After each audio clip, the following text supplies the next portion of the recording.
So yeah, I'm also very white trash. It's another source of my shame. I'm so white trash that I've smoked crack with my dad 1.5 times. Now that one time, it's just like, get over yourself, white privilege.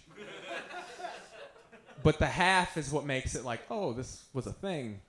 The half is the first time I smoked crack technically with my dad. And I only consider it a half because he wasn't with me when I did it, but it was for sure because of him. Like most white trash parents, he just left drugs out. Like, I didn't even know weed got you high until I smoked it. Like, growing up, I was just like, okay, every 2 hours, mom and dad smoke the tinfoil cigarette. And then they go to work.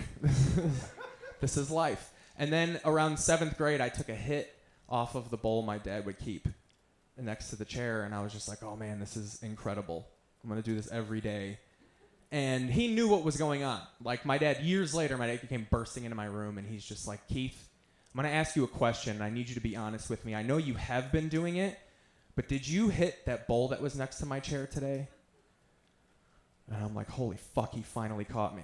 Yes, I did. I'm not going to lie to you. And then he just cut me off, and he goes, there was crack underneath that weed today. But here's the thing. He didn't say it in a concerned tone. Like, he wasn't like, holy shit, like, you didn't smoke crack. Like, let's get you to the hospital. He was more like, there's still some left, right? Like, he was just pissed that it might be gone. So that one's on me. That's my bad. The second time, he was just straight up like, do you want to smoke crack? All you had to do was ask. And then before I had time to answer, he ripped the antenna off a radio. He hollowed it out, he filled it with crack, and he just put it in my hands. And I was just like, holy fuck. 3 hours ago, I was just a sophomore in high school. And then this is some real post-9/11 shit happening right now. America changed, and I probably won't ever forget this. So I took a hit of crack with my father, and my brain vibrated in the most literal sense I could ever describe. It shook real hard in my head, and then all the sound in the world started going wow, wow, wow, wow, wow, wow. When it was traveling through my head, it stopped on the bridge of my nose and then shot out of my left ear real hard. And that made me nauseous, and I ran outside and I started throwing up purple foam. It might not have been purple. I was extremely high on crack. But it was foam. And I'm throwing up, and I see my dad come out the corner of like my eye, and to which I'm thinking he's gonna be like, "Oh, are you okay?" Like, but he hung his head out our front door and was just like, "Yep, that's when you know it's good shit." So my dad introduced me to hard drugs, and then for sure called me a bitch when I couldn't take it. I always get anxious when I lead into these stories about my dad. Because I don't want people to think that he's like a horrible dude. My dad's a good guy. He was a good dad. He just liked to get high with his boy, you know? Can't fault him for that. And like, he's like, here's the thing, he's dying. So I kind of won in the end. It's the most natural causes he could have ever wanted. He died partying. It's fine. But like, so here's what's funny about that is he needs medicine now to like live. Like, it's flipped. But he still thinks about it all so narcotically. Like, his brain is still linked. And he shows me his medicine like he just picked up from around the corner. Like, I'll go over and he needs inhalers to breathe. And he'll show them to me and he'll just be like, you see this guy? It's aight. I have to take this like 8 times a day. And then he throws it away and he pulls out this box and he was like, this big ass inhaler, this is regulation fucking ball. I only need this if I'm like dying. Then he takes it out of the box and takes a hit of it, and I'm just like, whoa, your eyes dilated. Can I get a hit of that? Is it good? Can I try? Remember, we're running out of these father-son moments. He's fine though. I don't like Like he had to stop hanging out with his friends because he's sober now, and that was another weird like thing to wrap my head around. Is like his health was really declining, and they were like, dude, you gotta stop, like drinking, doing drugs, smoking, everything, and he did it. And I remember when he was like he was doing well, and I've been like, when you grow up with a parent that's an addict, you just don't. It being over isn't ever in your head. Like, you don't think it's ever going to end. You're just like, well, I got to deal with this. And this is how I dealt with it, if I'm being honest. I started doing comedy, started telling stories about it, and it made it all funny, and that's how I dealt with it. And so then when they told me he was getting sober, I, like, sat down, and I'm like, how do I feel about this? And then I remember my first thought being like, that fucker couldn't have waited till I had an hour?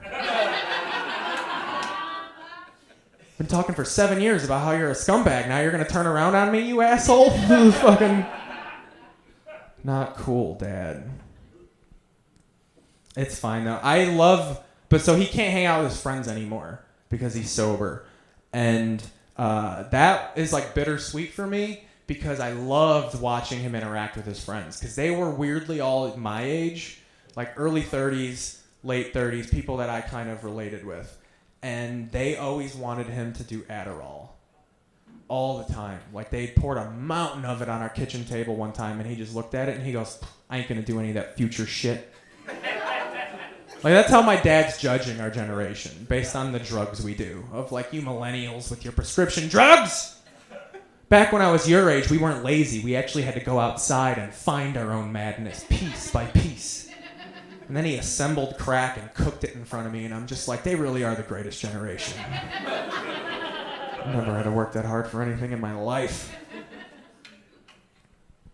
But like I said earlier about like me kind of giving my dad a break, like he was fine. My dad used to just like smoke crack and watch TV.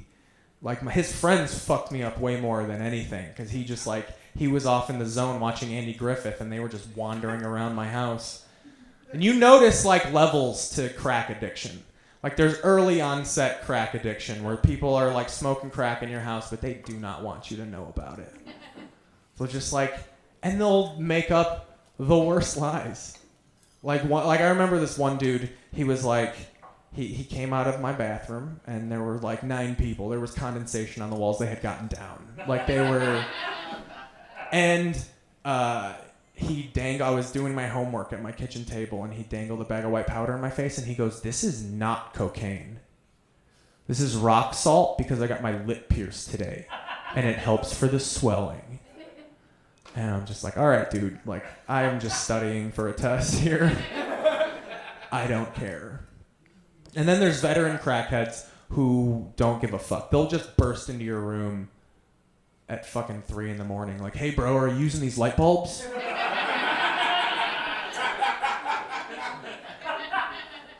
Because we need to make a pipe.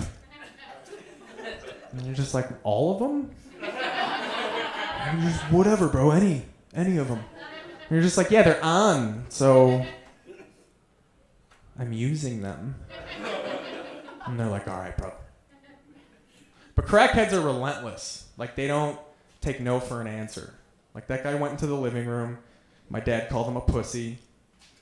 And then he went back into my room like, hey, bro, I get that they're on. Do you need them? Long story short, give the crackhead your light bulb because they will cut up your golf clubs. That is a way more expensive fix.